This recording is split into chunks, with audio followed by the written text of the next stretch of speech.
Mummy મને નાસ્તો આપી દો, મને મોડું થઈ રહ્યું છે. બેટા આજે નાસ્તો બનાવવાનો સમય નથી. આ પૈસા લે અને રસ્તામાંથી એક પડીકું લઈને ખાઈ લે.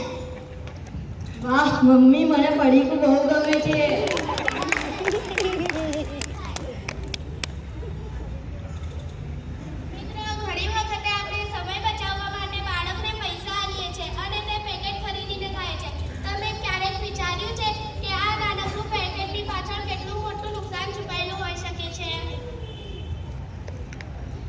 દ્રશ્ય 2 દુકાન પાસે.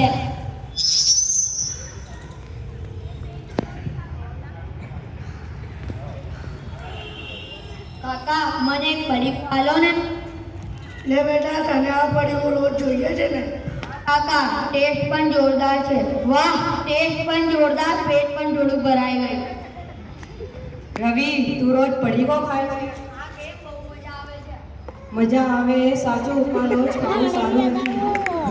ઘરના નાસ્તા કરતા અને રોજની આદત બનાવવી યોગ્ય નથી. અરે એક પડીકાથી શું થશે? એક દિવસ કદાચ કંઈ ઘાત લાગતો નહીં હોય, પણ રોજની આદત સ્વાસ્થ્ય માટે શરીર નથી.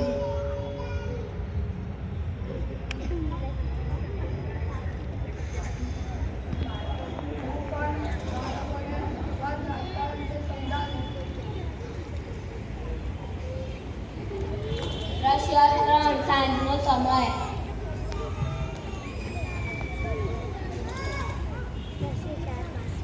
મમ્મી આજે મને સ્કૂલમાં બહુ મજા આવી ગઈ. મને ભૂખ લાગી છે, કશું હોય તો આલો ને. લે બેટા, તારા માટે હું એક પડીકું લઈને આવી છું. કાલે તારા નાસ્તાના બોક્સમાં પણ મૂકી દઈશ. પેપર ઓફિસથી આવતા 2 પડીકા લીધા છે, એક તારા માટે અને એક મારા માટે. અરે, માતા પિતા પોતે જ બાળકના બોક્સમાં પડીકું મૂકે તો બાળકને સારી આદત કેવી રીતે પડશે? હા, વાત તો સાચી છે.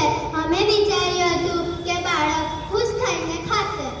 અમે ક્યારેય વિચાર્યું નહીં કે સ્વાદ કરતાં સ્વાસ્થ્ય વધારે મહત્વનું છે. દ્રશ્ય 4 થોડાક સમય પછી.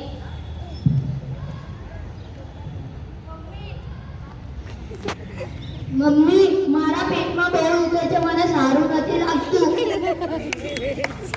શું થયું બેટા? મમ્મી મને પેટમાં દુખે છે, મને ભરેલું પણ બરાબર યાદ રહેતું નથી. ચાલ આપણે જઈએ.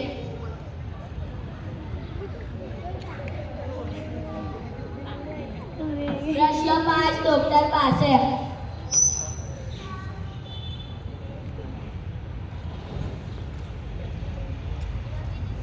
છે બેટા. સાહેબ મને પડીકા બહુ ગમે છે, હું લગભગ રોજ ખાઉં છું. આદતથી તમારા બાળકને પેટનું ઇન્ફેક્શન, કેન્સર, કુપોષણ જેવી બીમારી પણ થઈ શકે છે.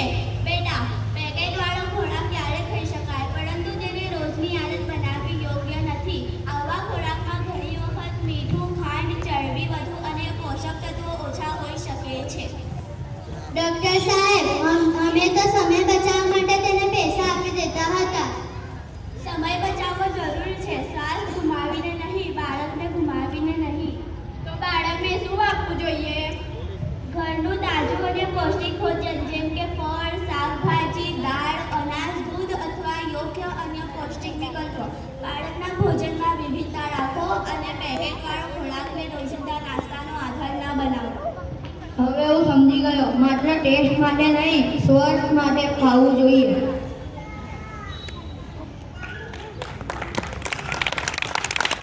પડીકું રોજ નહીં ખાઓ. ઘરનો નાસ્તો રોજ ખાવું, ફળ શાકભાજી ખાઈશું, તંદુરસ્ત શરીર બનાવીશું, સારો ખોરાક, સારો વિચાર, સબળ જીવન, સાચો આધાર.